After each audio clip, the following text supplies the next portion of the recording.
أعوذ بالله من الشيطان الرجيم. بسم الله الرحمن الرحيم. السلام عليكم ورحمة الله وبركاته. الحمد لله رب العالمين والعاقبة للمتقين ولا عدوان إلا على الظالمين. أشهد أن لا إله إلا الله وحده لا شريك له. أشهد أن سيدنا محمدا عبده ورسوله الصفي من خلقه وحبيبه بلغ الرسالة وأدى الأمانة ونصح الأمة وكشف الغمة وتركنا على محجة البيضاء ليلها كنهارها لا إله إلا حالك. صلاة الله وسلامه على حبيبنا المصطفى صلى الله عليه وسلم وعلى آله وصحبه ومن اهتدى بهديه ومن استنى بسنته ومن اهتدى بقدوته ومن استهدى بجهاده إلى يوم الدين. سبحانك لا علم لنا إلا ما علمتنا إنك أنت العليم الحكيم ولا حول ولا قوة إلا بالله العلي العظيم.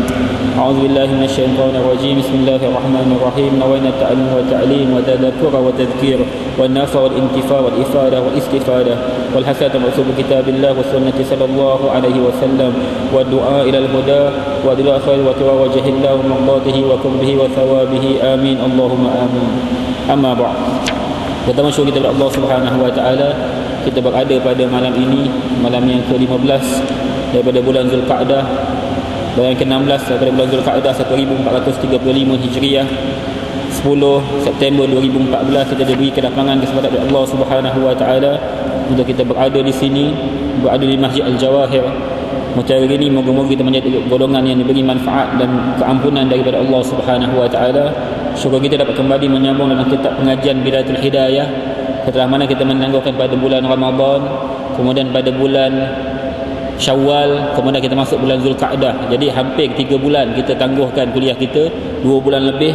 Jadi kita dapat kembali menyambung dalam pengajian kitab Bidayatul Hidayah. Moga-moga ia merawat hati kita daripada melakukan dosa kepada Allah Subhanahu wa taala, kerana ramai di kalangan kita yang makin lama makin hati ini makin kotor. Kalau kita baca Facebook, hati kita makin kotor. Kita tengok berita, hati kita makin kotor. Kita tengok apa-apa sahaja di dunia ini, makin lama makin gelap hati ini. Maka untuk tazkiyatun nafs atau tazkiyatul qalb, untuk membersihkan hati, kena banyak belajar. Kita tengok ilmu tasawuf, ilmu yang mendekatkan diri kita kepada Allah Subhanahu wa taala.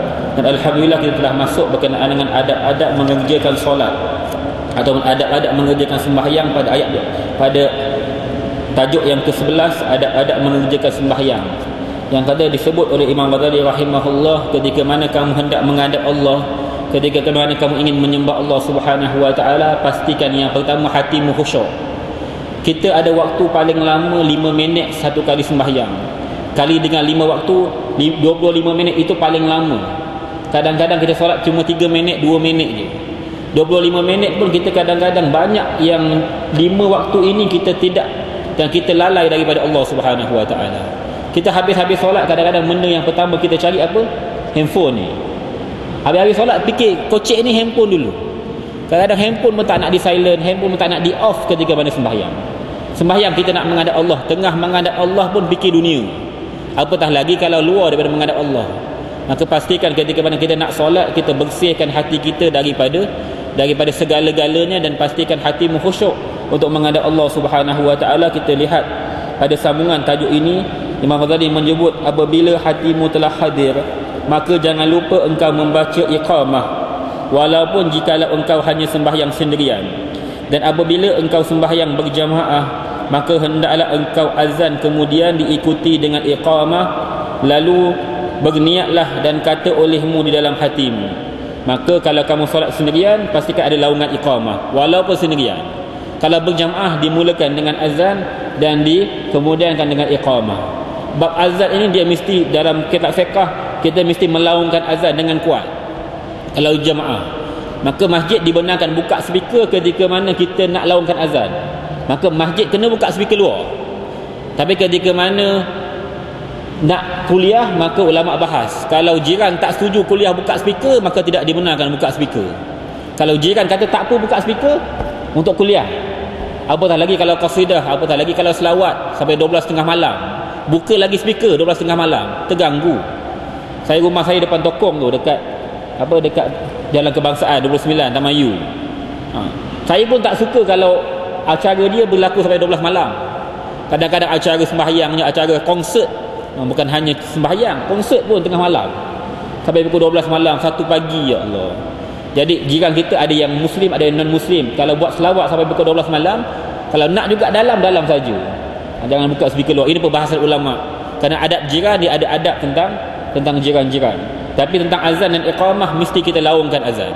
Walaupun solat sendirian disunnahkan, kalau solat sendirian pun Allahu akbar, asyhadu an la ilaha illallah wa asyhadu anna muhammadar rasulullah, hayya 'alas salah, hayya 'alal falah, qad qamatis salatu, qad qamatis salah, Allahu akbar, la ilaha illallah.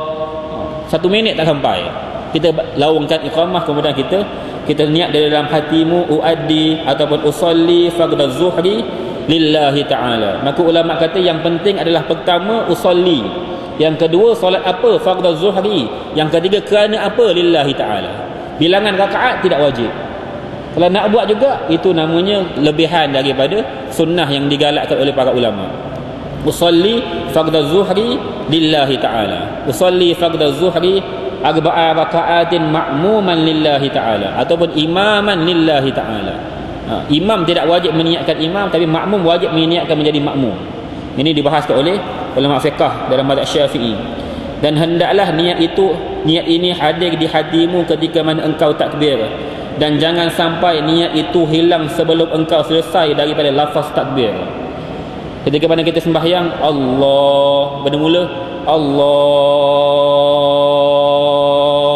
akbar, daripada mula akad takbir sampai habis takbir jangan hilang niat.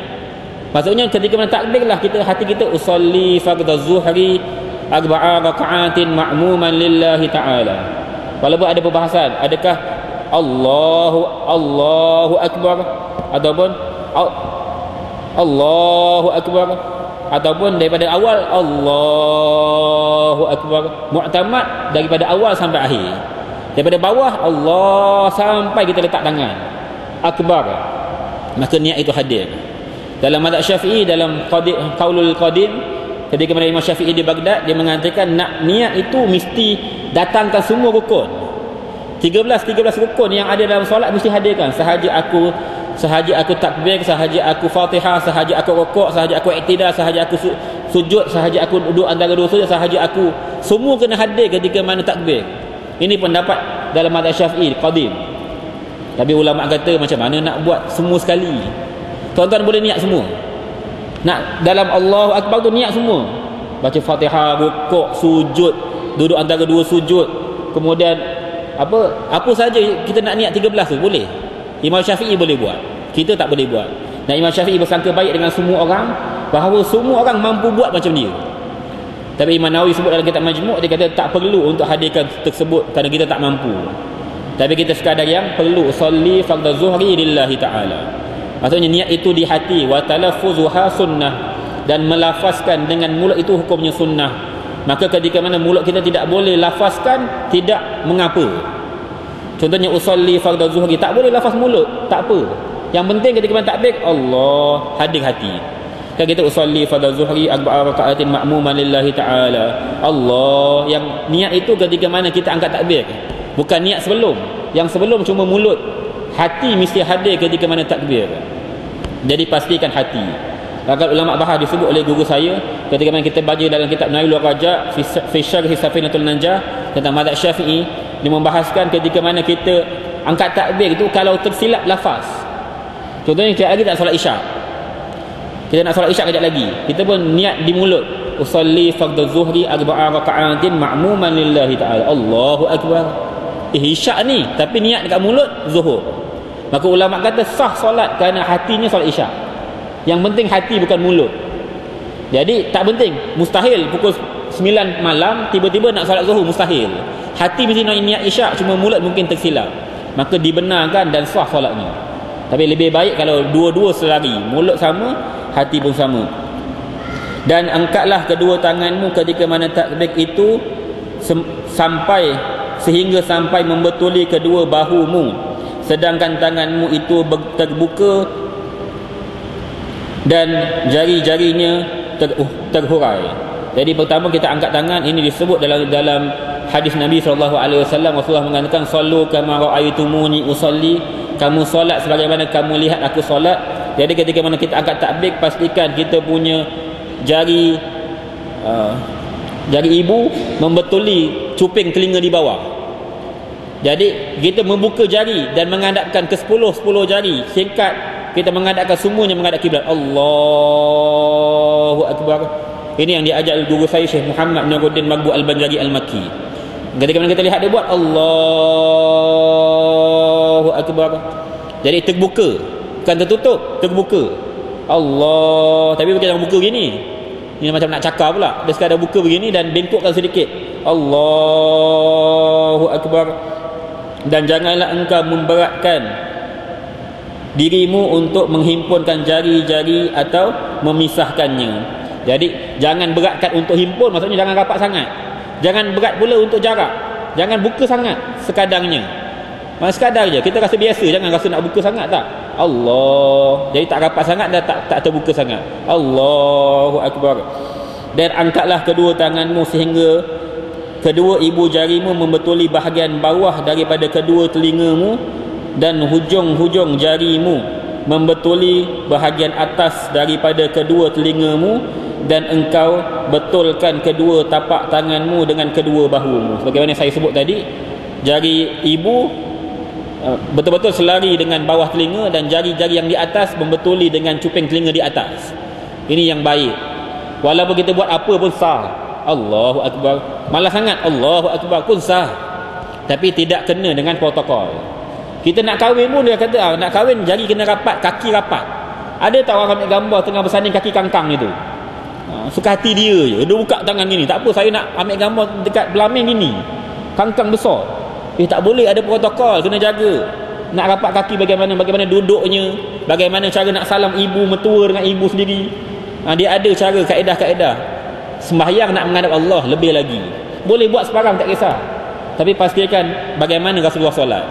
Kita nak buat sebagaimana Rasulullah memulakan solat Nabi SAW. Apabila tanganmu telah diletakkan di tempat yang telah disebutkan tadi, maka baru engkau bertakbir, kemudian lalu engkau turunkan kedua tanganmu dengan perlahan-lahan, dan jangan engkau tekan kedua tanganmu ketika engkau mengangkat dan menurunkannya, dan jangan pula engkau tekan kedua tanganmu ke belakang, dan jangan pula engkau tolakkan dia ke sebelah kanan atau ke kiri.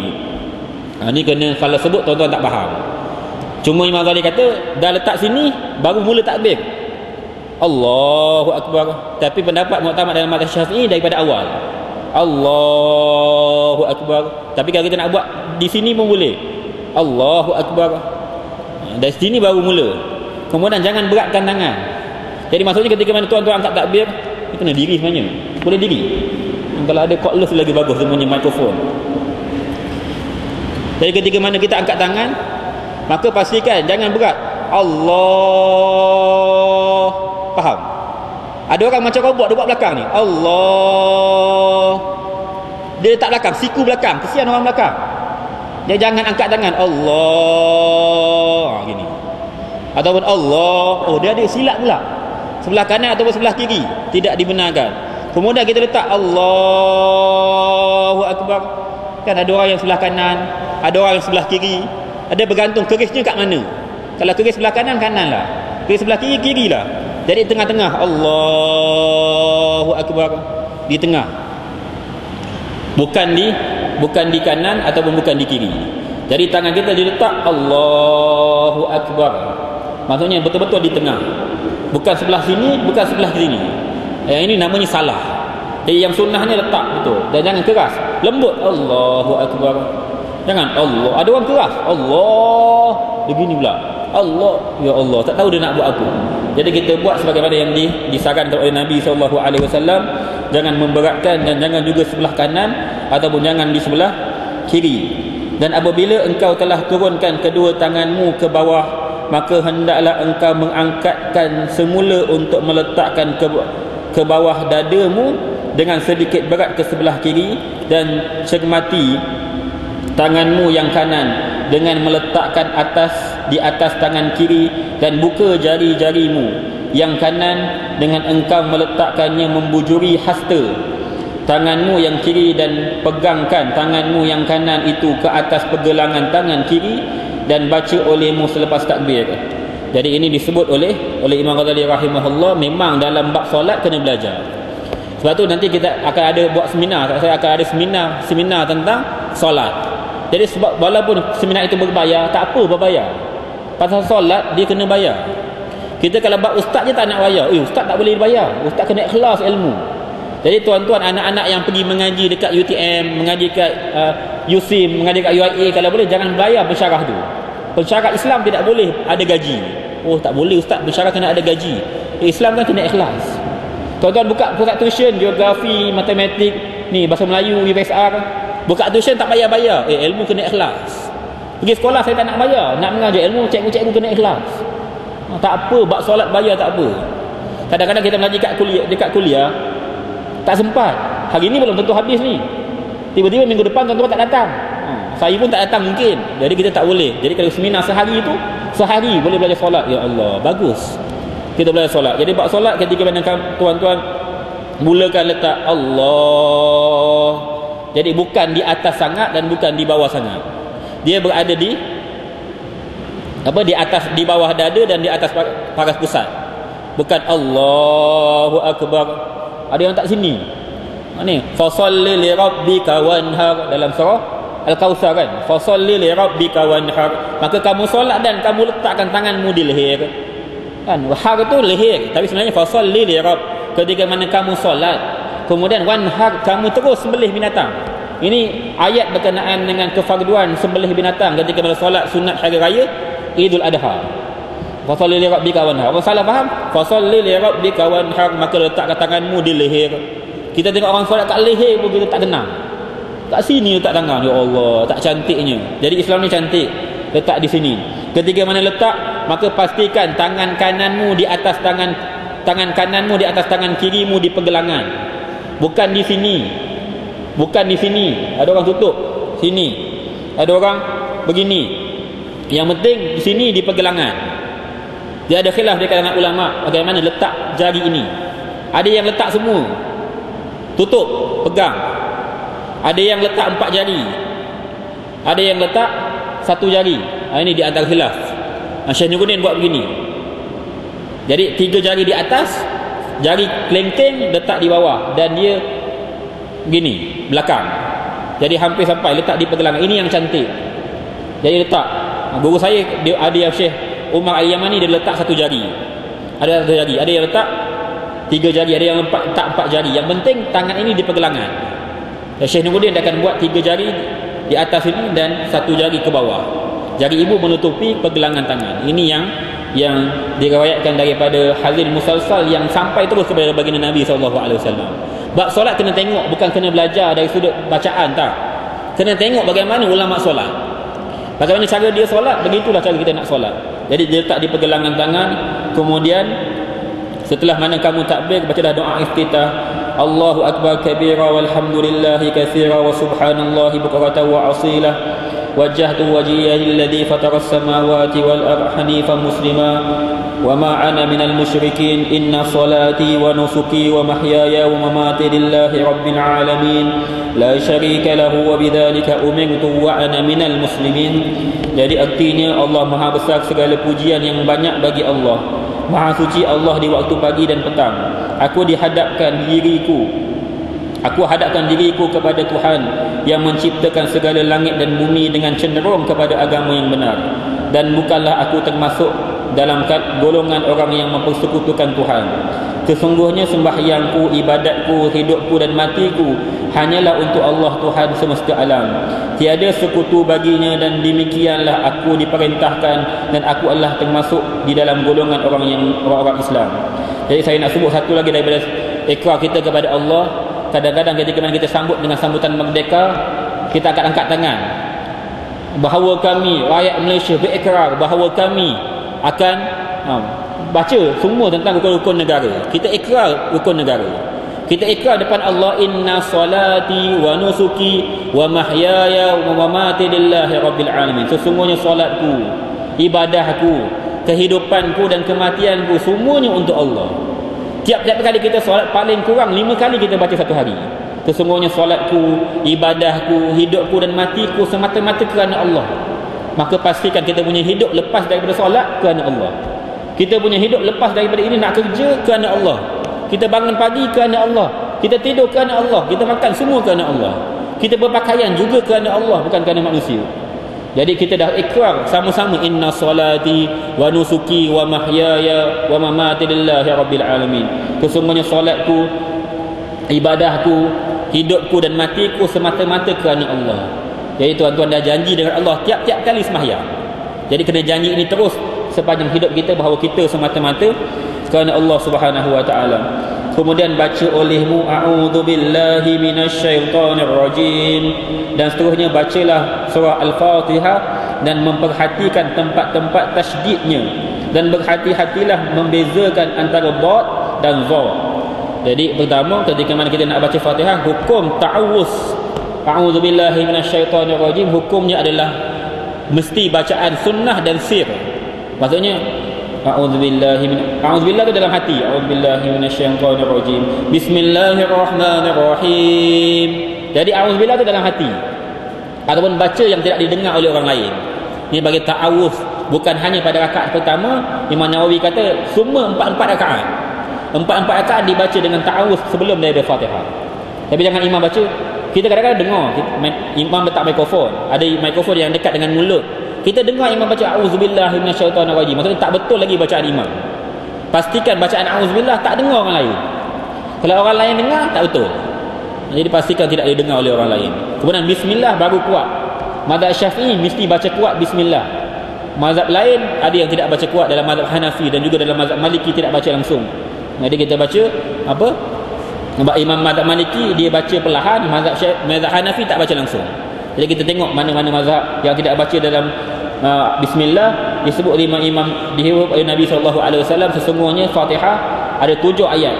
Maka termasuk daripada 7 ayat adalah bismillahirrahmanirrahim. Jadi kalau tak baca bismillah, tak cukup 7 ayat. Apabila tak cukup 7 ayat, tidak sah akan bacaan sembahyangnya. La salata liman lam yaqra'u bi Fatihatil Kitab. Rasulullah mengatakan tidak sempurna solat kamu kalau kamu tidak membaca Fatihatul Kitab. Maka Fatihah termasuk daripada ayatnya bismillah. Siapa yang tidak baca bismillah, maka tidak sah akan solatnya. Cuma guru saya ajar kita kena sangka baik dengan imam. Macam mana sangka baik dengan imam? Contohnya imam daripada Mekah datang, atau imam daripada negara-negara Arab datang, India, daripada mana-mana negara datang. Tiba-tiba dia baca alhamdulillahi rabbil alamin arrahmanir rahim. Mana bismillah? Ada orang mufarakah. Kenapa tak baca bismillah? Mufarakah terus. Apabila mufarakah, kita kena sangka baik. Dia baca juga bismillah tapi perlahan. Maksudnya kena sangka baik. Guru saya kata kena sangka baik. Jangan tanya. Jangan tanya. Kalau tanya, mam, tadi baca tak bismillah? Oh, mazhab aku tak wajib baca bismillah. Siapa yang tanya, imam jawab, ulang solat. Guru saya kata, bagi siapa yang tanya, imam jawab memang tak baca bismillah, ulang balik solat kerana kamu mazhab Syafi'i. Tapi jangan tanya, sangka baik. Senang sangka baik. Islam ni mudah. Sangka baik je. Tak payah gaduh-gaduh. Ni nak gaduh. Gaduh je dengan imam. Dengan imam pun nak gaduh. Kadang-kadang dengan ustaz pun nak gaduh. Ustaz punya ceramah ni agak kurang gini lah. Ustaz punya ceramah ni kena lawak sikit, banyak sikit lawak. Tak boleh ni. Senang gini lah. Tuan Haji sini, duduk sini. Ni. Duduk kuliah sini. Ngajar sendiri. Senang. Ni komen banyak sangat. Ya Allah. Sekati dia lah nak buat apa. Yang layak komen tu kalau saya masuk PU, pencetus rumah, nak komen lah. Dalam juri-juri tu nak komen. Itu silakan. Memang berhak komen. Yang tengah kuliah jangan komen. Sial. Jangan komen. Kalau tak komen pun komen cara baik. Ni kadang-kadang banyak sangat komen. Ada orang marah pula dekat Uda baru ni. Apa ustaz ni ngajar jerit-jerit? Jerit je ustaz ni. Tak betul. Memang orang tu kalau asal kuliah orang ni semua tak betul. Saya katakan sini lah. Tuan Haji duduk sini mengajar tu sendiri. Tapi bukan saya lah, ada komen orang lain. Sial. Tak baik komen ni. Ada orang suka. Yelah kita kadang-kadang buat. Ada orang suka, ada orang tak suka. Jadi kita raikan yang suka, kita tinggalkan yang tak suka. Jadi pastikan ketika mana kita mula sembahyang, kita mulakan dengan ta'awuz. Ketika mana baca Fatihah, pastikan bacaannya kamu bezakan di antara huruf-huruf. Pastikan dad dengan za. Za dengan dad dibezakan. Jangan sama. Kerana huruf yang paling susah untuk disebut adalah dad. Betul imam? Dad paling susah. Sebab tu dipanggil lughatul dad. Dalam bahasa Arab dipanggil lughah dad. Kerana orang yang paling sahih sebut dad adalah Nabi SAW. Tidak ada orang yang di dunia yang lebih fasih sebut dad berbanding Rasulullah. Cuma ketika kita sebut dad, walau ketika kita sebut dad, pastikan kita punya lidah berada pada gigi geraham belakang. Sama ada sebelah kanan atau sebelah kiri. Kalau tak sampai, tak sah lagi. Lepas tu kena betul-betul, dot, jangan main-main. Baru ni sebut oleh Imam Hamali. Imam Hamali alhamdulillah dia dapat masuk PU. Dia pergi peringkat dekat Kuala Lumpur ni. Dekat Kuala Lumpur dia akan bertanding pula dengan negeri-negeri lain, baru boleh masuk kat TV. Ingat senang, susah rupanya. Dekat Johor 4 stage kena lepas semua. Saya ingat senang-senang masuk terus lulus. Nanti kena bertanding pula. Dia kata, dia sebut apa? Ihdinas siratal mustaqim, siratal ladzi. Ketika dia sebut siratal, guru tampar dia. Kau tampar kat Mesir. Kau sebut sirat ke apa? Kau sebut sod ke sin. Itu diploma hafiz dah dapat dekat Malaysia dah, Darul Quran. Dah hafiz dah kat Malaysia, kat Mesir cuma ulang lagi. Itu pun kena tampar kat Mesir. Kalau kita bukan kena tampar, terajang katanya. Itu hafiz, kita kata bukan senang belajar Quran. Lepas tu kalau ada ustaz-ustaz yang mengajar kasar, biasanya orang yang mengajar kasar kerana dia dapat sanad daripada gurunya kasar. Kadang-kadang dia pegang otan sebab gurunya pegang otan. Jadi jangan marah. Itu biasa dalam mengaji. Jangan marah anak kita. Dulu belajar kat kampung-kampung kan pegang otan. Sekarang pegang otan, cikgu pegang otan takut. Otan ni, saya ambil gambar cikgu, saya SMS mak ayah saya. Jadi dia menyeruguk cikgu. Cikgu tak boleh, tak apalah, awak mengaji Iqra' ni betul semua. Tak ada yang salah. Jadi kena bezakan di antara huruf-huruf tersebut. Dan bacaan dan katakan amin selepas membaca surah Al-Fatihah itu. Dan janganlah engkau sambungkan kalimah amin dengan kalimah waladdall. Jadi begitu juga disebut oleh para ulama qiraat dengan ketika mana kita kata ihdinas siratal mustaqim. Jadi pastikan ihdinas siratal mustaqim. Jadi huruf qaf bukan kaf. Ihdinas siratal mustaqim. Kalau kita sebut kaf, ihdinas siratal mustaqim. Maksud mustaqim ni dia apa? Apa yang bomo pakai tu? Kemenyan. Mustaqim tu kemenyan. Ihdinas siratal mustaqim. Akhirnya ramai orang Melayu pergi bomo. Kenapa pergi bomo? Pasal sebut mustaqim, bukan mustaqim. Bukan qaf tapi kaf. Patutlah orang Melayu banyak pergi bomo. Rupanya sebutan dah salah dah. Ya Allah, tunjukkan kami jalan pergi kemenyan. Jadi akhirnya semua pergi kemenyan. Orang Melayu silap sebut. Jadi pastikan setiap sebutan kita itu betul. Jangan ada kesilapan. Dan ketika mana waladdallin, berhenti dulu. Amin. Bukan waladdallin amin. Dia mesti berhenti. Mesti ada sakta, mesti ada berhenti dulu. Jangan terus sambung. Jadi dijarakkan di antara waladdallin dengan amin. Dan baringkan bacaanmu pada surah Al-Fatihah dan surah yang mengikutinya pada sembahyang subuh, maghrib dan isyak, iaitu pada 2 rakaat yang permulaan, kecuali bila engkau seorang makmum, dan nyaringkan dengan kalimah amin. Jadi ketika mana kamu solat bersendirian dan kamu menjadi imam, pastikan rakaat yang pertama dan yang kedua bacaannya kuat dalam solat subuh dan maghrib dan isyak. Jadi solat subuh, solat maghrib dan solat isyak, maka dinyaringkan bacaan. Ketika mana kamu menjadi makmum, jangan nyaringkan bacaan, tapi kamu cuma nyaringkan bacaan ketika mana amin, baru dinyaringkan bacaan. Jangan nyaring sama. Dia salah baca punya nyaring sama. Imam alhamdulillahirabbil alamin arrahmanir rahim maliki yaumiddin, dia belakang sama alhamdulillahirabbil alamin. Siapa imam? Jadi kita kena seluruhkan bacaan. Bahkan sunnah ketika mana imam memulakan Fatihah, kita mengikuti Fatihah kita, senyap dan mendengar bacaan imam. Ketika waladdallin, maka imam amin, kita pun amin sama. Ketika mana imam berhenti sebentar sebelum surah seterusnya, maka disunnahkan, bahkan diwajibkan untuk habiskan Fatihah. Hukum baca Fatihah hukumnya wajib. Kita solat jadi makmum ke jadi imam ke, hukum baca Fatihah hukumnya wajib. Jadi pastikan Fatihah dibaca. Dalam solat biasa saya tak risau, dalam solat tarawih saya cukup risau. Dalam solat tarawih risau, imam waladdallin amin bismillahirrahmanirrahim alif lam mim Allahu akbar. Mana Fatihah? Kita nak baca Fatihah bila? Imam waladdallin amin bismillahirrahmanirrahim alif lam mim Allahu akbar, rukuk dah. Kita nak baca Fatihah bila? Siapa yang tak baca Fatihah ikut rukuk sama imam, batal solat dia. Kerana dia kena baca Fatihah. Kalau imam yang begini, tuan-tuan ketika mana imam baca Fatihah, kena ikut baca Fatihah sama-sama dalam hati. Kalau imam jenis gini, jenis baca surah satu ayat je, qul huwallahu ahad Allahu akbar, ya Allah, pendek betul.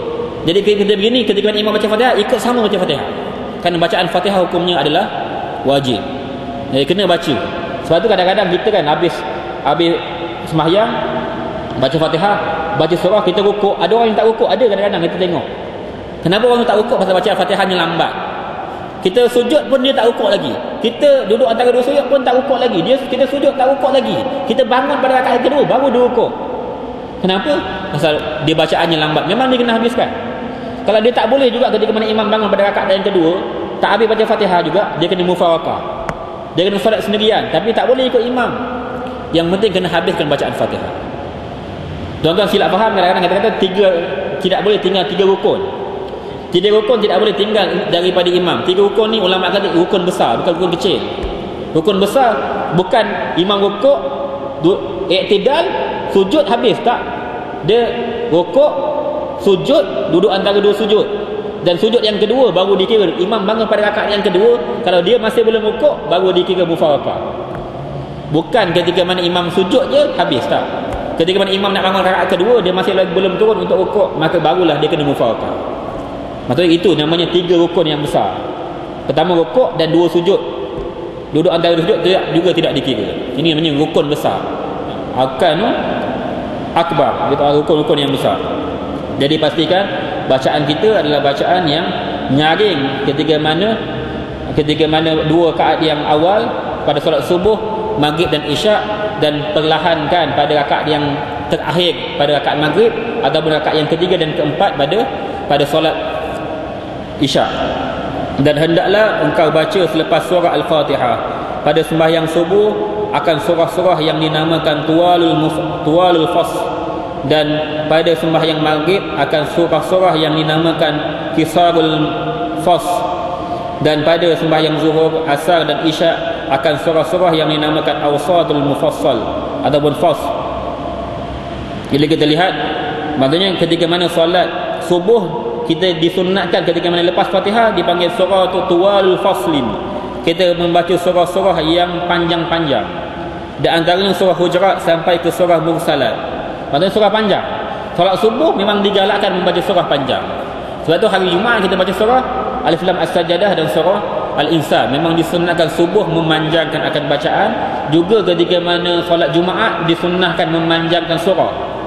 Imam baru baca surah Al-Ala, dan imam membaca surah Al-A'la dengan imam membaca surah apa lepas tu, surah Al-Ghasyiyah. Imam baca 2 surah ni pun orang ngamuk, panjangnya mah baca kan. Pasal rakaat pertama dengan rakaat kedua lagi panjang sikit surahnya banding rakaat pertama, ngamuk lah. Sedangkan sunnahnya memang kena panjangkan surah, dipendekkan khutbah pendek, surah panjang. Kita khutbah pendek, doa panjang pula, tak tahu mana betul, tak kisahlah. Yang penting kita punya khutbah dipanggil berkhutbah. Kita bukan membaca khutbah. Jadi imam kena baikkan intonasi. Bukan salah baca boleh, tapi study dulu. Apabila study kita punya intonasi kan cantik, kita baca juga tapi ada intonasi. Ada bila tak naik, bila turun, bila mendata. Ni kalau mendata je semua tidur. Ada kampung-kampung yang saya pergi kadang-kadang tak dengar langsung imam baca apa. Ustaz-ustaz dengar imam baca apa. Saya pun tak dengar ada baca apa lah. Tak dengar langsung. Pakai mikrofon tu tak dengar. Tak tahu. Mana ada kampung-kampung lah dekat kawasan saya jaga keluar. Ada, ya Allah, tak dengar langsung. Jadi imam kena kuat bacaan ketika mana khutbah. Jadi surah yang panjang dipanggil surah Al-Hujurat sehingga surah Al-Mursalat. Dan surah yang pertengahan panjang ketika mana solat isyak, solat maghrib, solat isyak dan solat zuhur dan solat asar dipanggil awsatul mufassal ataupun awsatul fasl, iaitu pertengahan. Maksudnya pendek, tidak terlalu pendek, tidak terlalu panjang. Di antaranya surah-surah yang ada di antara surah Alif Lam, surah Amma Yatasa'alun sampai ke surah Wal-Lail. Rupanya surah Amma Yatasa'alun yang kita baca, Anil Laba'il Azim Alladhi Hum Fihi Muhtalifun. Surah tu dipanggil surah yang pertengahan.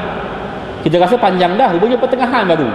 Itu nak bagi surah yang pertengahan. Isyak, zuhur, asar disunnahkan untuk membaca surah tersebut. Dan ketika mana solat maghrib, Kisarul Mufassal, iaitu surah-surah yang ada di antara surah Ad-Duha sampai kepada surah Qul A'udzu Birabbin Nas. Itu solat maghrib. Solat maghrib dipanggil pendek dalam mazhab Syafi'i qaulul jadid. Ketika Imam Syafi'i berada di Mesir, qaulul jadid Imam Syafi'i mengatakan solat maghrib hanya 12 rakaat sahaja. Tuan-tuan solat maghrib kemudian disusuli dengan 10 rakaat sunat, habis maghrib.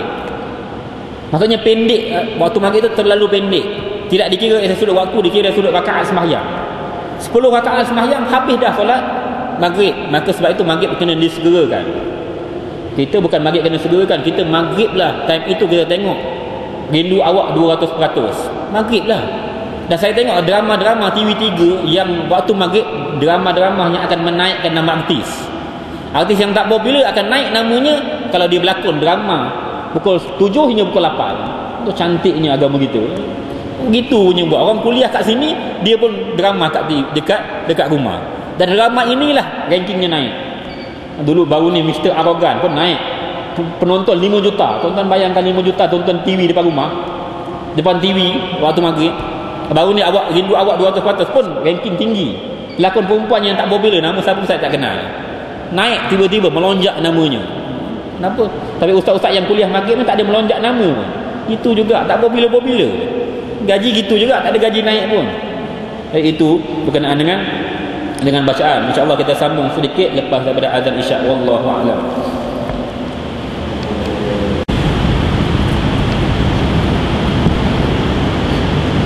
Bismillahirrahmanirrahim. Jadi kita lihat surah-surah ketika mana kita sembahyang subuh, maka disunnahkan ketika mana kita sembahyang maghrib disunnahkan untuk membaca surah-surah yang pendek, kerana waktu maghrib itu waktu yang pendek. Cuma saya sebut tadi tentang ketika mana kita waktu maghrib kena segerakan sembahyang, kerana ramai di kalangan kita kadang-kadang waktu maghrib dia mula sembahyang pukul 8. Habis drama dia dah baru sembahyang maghrib. Maka ulama kalau dalam mazhab Syafi'i kaulul jadid waktu maghrib dah habis dah. Jadi pastikan kita solat maghrib solat yang cepat. Sebab tu ada surau masjid dia tidak buat solat qabliyah. Solat qabliyah memang sah, memang dibenarkan, kerana bukan maksudnya meletakkan kita pada status kita seakan-akan menyembah matahari. Tidak. Kenapa? Matahari dah betul-betul terbenam. Waktu maghrib matahari dah betul-betul terbenam. Bukan istilah sembah matahari, tak. Tapi kenapa ada masjid surau tak buat solat qabliyah? Kerana bagi mereka solat maghrib kena cepatkan. Apabila cepatkan, qabliyah tidak digalakkan. Ini pendapat. Tapi ada juga pendapat kata kena ada qabliyah. Terpulang pada kita nak pegang mana. Cuma saya sarankan mana-mana masjid dan surau yang memang jemaah akan datang lambat, jadi qabliyah dulu.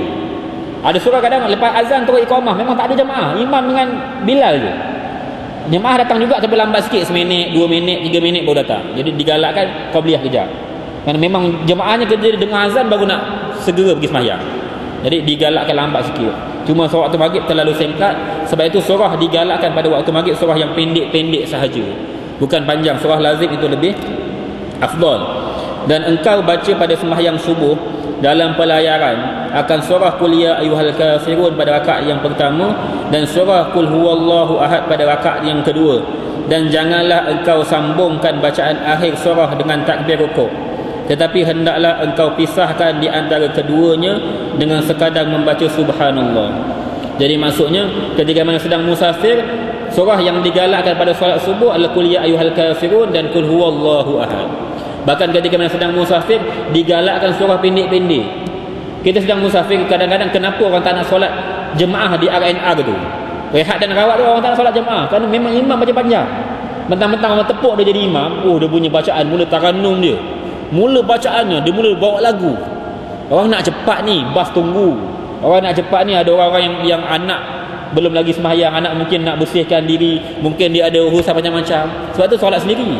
Kalau imam nak solat ketika mana sedang musafir di kawasan Pelas tu, rehat dengan rawat, jadi digalakkan baca surah pendek dah. Tak payah tunjuklah yang kamu hafiz. Tahulah hafiz 30 juzuk, dia baca Baqarah terus.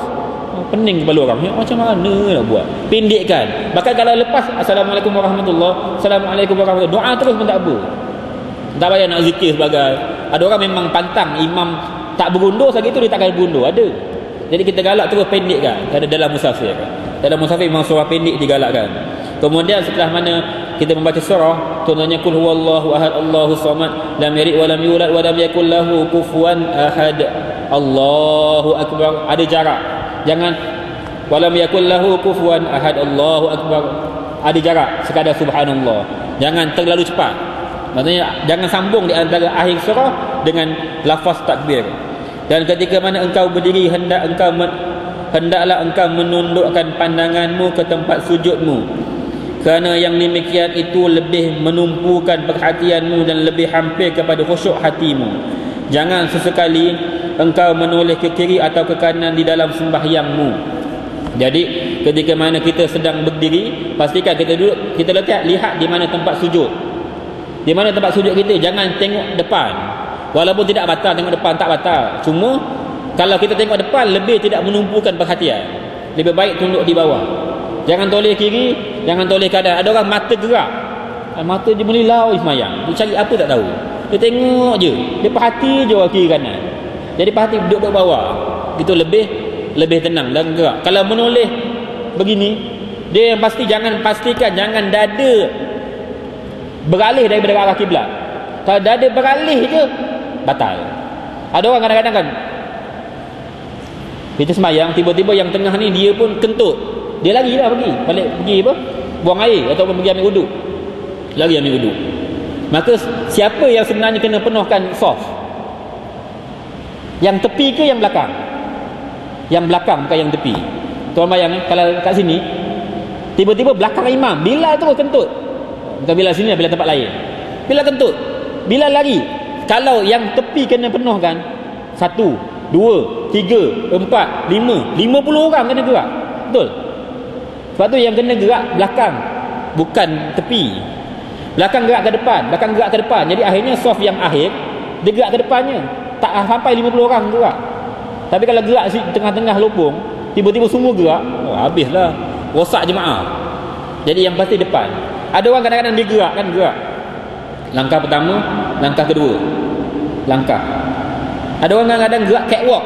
Dia gerak tu dada gini, gerak tegak lah, tapi dada dia gerak, batal solat. Pastikan dada jangan ralih ala kiblat. Nak gerak boleh, tuan-tuan nak sembahyang sini, nak habis kat rumah pun boleh gerak, tapi pastikan dada jangan lari pada arah kiblat. Dan pergerakan 3 kali pergerakan tidak boleh berturut-turut. Paling banyak 3, tidak boleh 4. Kalau 4 je salah. Jadi apa ulama kata, apa yang nak contohnya kita gerakkan. Ada orang kadang-kadang gerak langkahnya kecil, nak sampai pada soft yang ke depan dia perlu 4 pergerakan. Jadi dia gerak 3, nak sambung yang keempat tu bila? Dia gerak 3, tiba-tiba kaku tengah-tengah. 3 je, tak boleh 4. Akhirnya dia duduk tengah soft. Habis rosak. Jadi nak menjarakkan, ulama kata sekadar subhanallah walhamdulillah wala ilaha illallah wallahu akbar, gerak lagi. Subhanallah walhamdulillah wala ilaha illallah wallahu akbar, gerak lagi. Subhanallah walhamdulillah wala ilaha illallah wallahu akbar, gerak lagi. Jarak di antara gerakan-gerakan tersebut sekadar subhanallah walhamdulillah wala ilaha illallah wallahu akbar. Itu kadar. Ini anggota yang tidak dibenarkan gerak, anggota besar. Jari di antara anggota yang dibenarkan gerak banyak kali mana pun tak kisah. Tengah solat kan, ada orang nak kira dia punya apa? Harakat. Walaupun nak jari gerak tak apa. Di antara yang dibenarkan gerak lebih mulut. Mulut nak gerak berapa banyak pun tak boleh. Kalau 3 je berhenti. Subhanallah alhamdulillah wala bila nak habis Fatihah. Jadi mulut dibenarkan gerak banyak, jari dibenarkan gerak banyak. Sebab tu ada orang kalau dia gatal sini, letak tangan, geraklah berapa banyak pun. Satu gerak, tak kira ni, letak balik baru 2. Jangan 1. Ni dah jadi 3 habis. Jadi nak gatal 1 jari je. Kata betul, teknik. Betul, dalam Islam kita kena tahu bagaimana cara belajar. Lepas saya galakkan tempat perempuan kalau boleh buka, nampak Ustaz Luqman dia punya show apa? Sembahyang. Kesian ni, apa Ustaz cakap tak dengar lah Ustaz, tak nampak. Jadi kena nampak. Kalau ada video belakang lagi bagus. Apa screen. Macam mana kaedah solat. Ini tentang perkara tersebut.